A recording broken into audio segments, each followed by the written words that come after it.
राजा टोडू और जादुई जंगल की खोज। बहुत समय पहले की बात है। एक सुंदर राज्य था सोनापुर। वहाँ का राजा टोडू बड़ा ही जिज्ञासु और साहसी था। वह सिर्फ 7 साल का था, लेकिन उसकी बहादुरी की कहानी पूरे राज्य में मशहूर थी।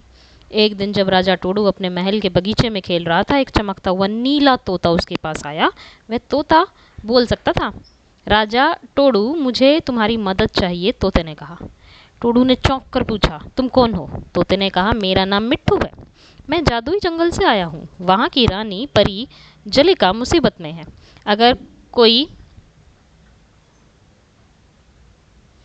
कोई उसकी मदद नहीं करेगा तो पूरा जंगल अंधेरे में डूब जाएगा। राजा टोडू की आंखों में चमक आ गई। चिंता मत करो मिट्ठू, मैं चलूंगा तुम्हारे साथ। और फिर क्या था, राजा टोडू ने अपनी तलवार उठाई, टोपी पहनी और मिट्ठू के पीछे पीछे निकल पड़ा जादुई जंगल की ओर। अब जादुई जंगल की पहली चुनौती थी बोलते हुए पेड़। जैसे ही वे जंगल में पहुंचे, पेड़ खुद ब खुद बातें करने लगे। अगर जंगल में जाना है, एक पेड़ ने गुजरते हुए कहा, तो हमारी पहेली का जवाब दो। पेड़ ने पूछा, ऐसी कौन सी चीज़ है जो हमेशा बढ़ती है लेकिन कभी पीछे नहीं जाती? राजा टोडू ने कुछ सोचा और बोला, समय। सभी पेड़ मुस्कुराए और रास्ता खुल गया। अब दूसरी चुनौती आई, जालों की घाटी।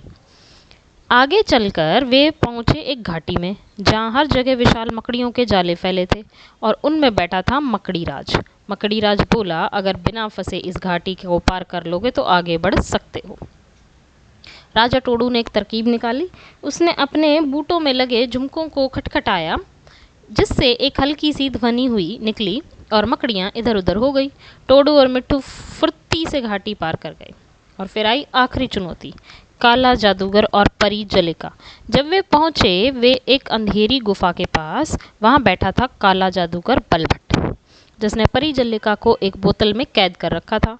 बलभट बोला, अगर जलिका को बचाना है तो मेरी जादुई शतरंज में मुझे हराना होगा। राजा टोडू ने शतरंज खेला और उसकी चतुराई से बलभट की रानी, ऊंट और हाथी सब पकड़े गए। बलभट हार गया और गुस्से में पिघलकर धुआं बन गया। परी जलिका आज़ाद हो गई और उसने खुशी खुशी टोडू को एक चमकता हुआ हीरा दिल इनाम में दिया, जो कभी भी खतरे में चमकने लगेगा। अंत में राजा टोडू और मिट्ठू महल वापस लौटे। पूरे राज्य ने तालियां बजाई और राजा टोडू को जंगल विजेता की उपाधि मिली। और तभी से जब भी टोडू को कोई खतरा होता, हीरा दिल चमकने लगता और टोडू साहस के साथ आगे बढ़ता। इससे सीख हमें ये मिलती है, साहस, चतुराई और दया से हम किसी भी मुसीबत को पार कर सकते हैं। अब वो पत्थर चमकता था, उसको एक नई मुसीबत आई। नई मुसीबत थी, पता चल गया पत्थर की हेल्प से। तो क्या थी वो? अग्नि दानव की वापसी। कुछ दिन बाद हीरा दिल अचानक चमकने लगा।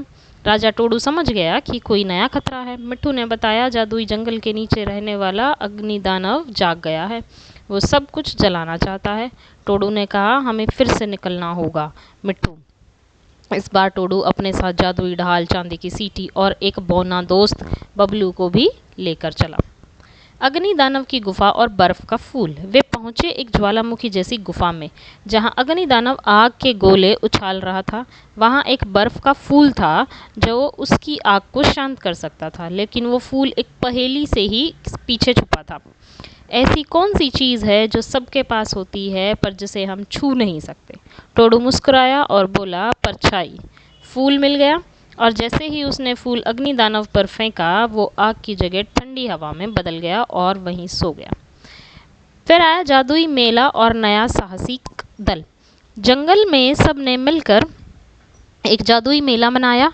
परी जलिका ने टोडू को जंगल रक्षक की तलवार दी और बोली, अब से तुम हमारे जंगल के सच्चे दोस्त हो।